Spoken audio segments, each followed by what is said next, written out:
just definitely unfortunate.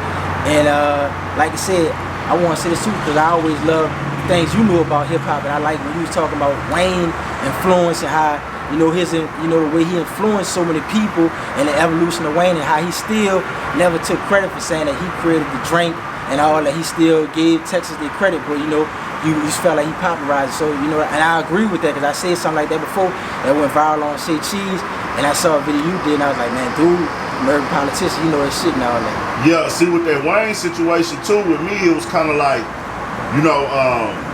I take things for what it is. I think I'm a person where I have my opinions at times.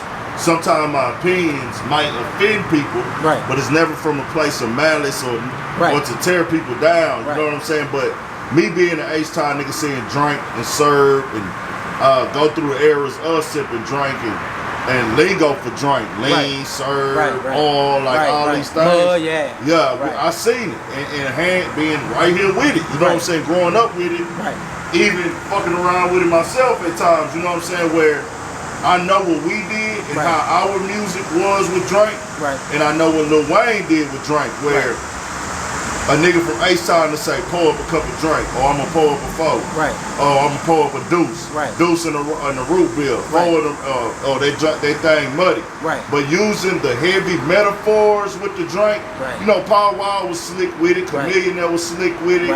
Every once in a while, a couple niggas would be slick, but nobody was saying leaning like a three-legged lion. Like Weezy, Cause it just wasn't that. We drinking Pimp C. We drinking Big Mo. We would never use that as a reference because we from I got this that Robert Davis in my cup. Yeah, like we wouldn't, niggas in Houston would never say that a lot. But Wayne getting on there spitting them crazy bars with it, I felt like the lingo, the swag, him going on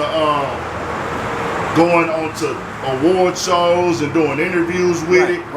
So this nigga was doing full-fledged interviews with corporate motherfuckers. Popularized it to the world, that culture. And he still gave y'all flowers. Bling Bling, they made that popular in New Orleans. And see, I look at it too, Wayne, we know that H-Town started it.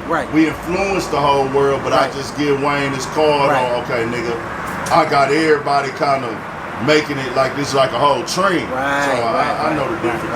I was thinking about some shit too. I love that song by Kiki Pimpin' the Pen, and I just think about all the stuff he was saying. That Paul Wall sample when he did that Texas motherfucker. They don't know how they sampled all that.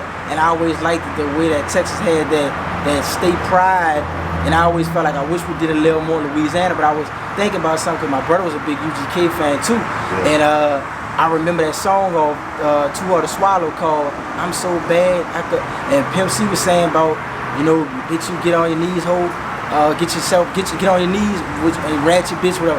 He said that back then. And you boosting and popularized Ratchet in Shreveport in 2005. But Pimp C said that shit in 1992. Now that was 13 years before people really was saying, man, that's Ratchet ass motherfucker, whatever. But now we do know Pimp C is, because I had somebody from Texas, man, he got that from Texas. I don't know if it was some stuff he learned in Louisiana, because Pimp was born in Crowley, and I'm more to show he still had people that lived there. So I don't really know, but I did hear Pimp C say Ratchet in the context of a girl getting on her knees or get the fuck out of my car. In 1992 on Too Hard to Swallow. So it's just crazy that, like I said, what I love about the Texas and Louisiana relationship too, Pimp C fucking with Trill Entertainment or whatever. We know the word Trill come from Port Arthur. But they had Trill Entertainment boosting and made songs like Swerve, and Pimp C was one of the CEOs. Then you get Pimp C and then fucking with Master P. What I Kick Door and all that shit like that. Just the records they did together. You think about, Bun B doing songs with Big Timers and all that.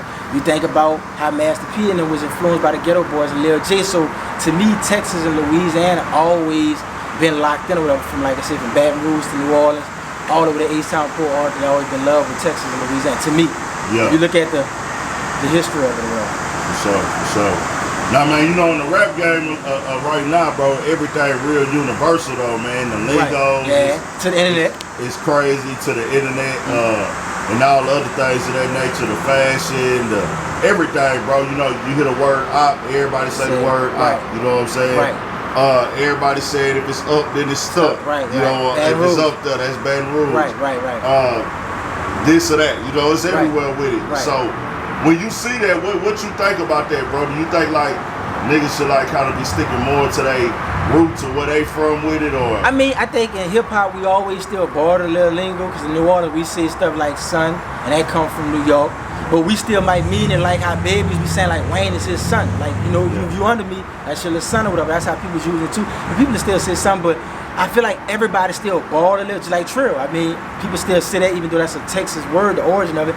But just like niggas might say, you know, BG and them say Chopper City. You know, people think of New Orleans or, you know, Atlanta trap, everybody. But I feel like when you do it too much, it kind of fucking contaminates your sauce level where you can't really like have your own thing, because you're saying so much of Chicago stuff. And Chicago did have a big impact on a lot of people, especially in this era with Chief Keef wave. But like I said, too much of it could be bad.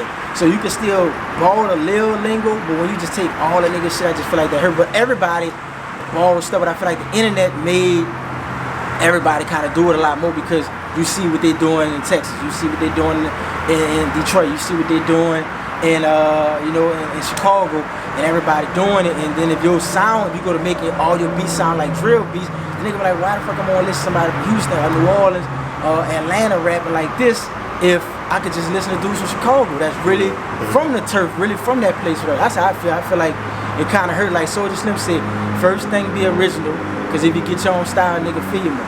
Yeah.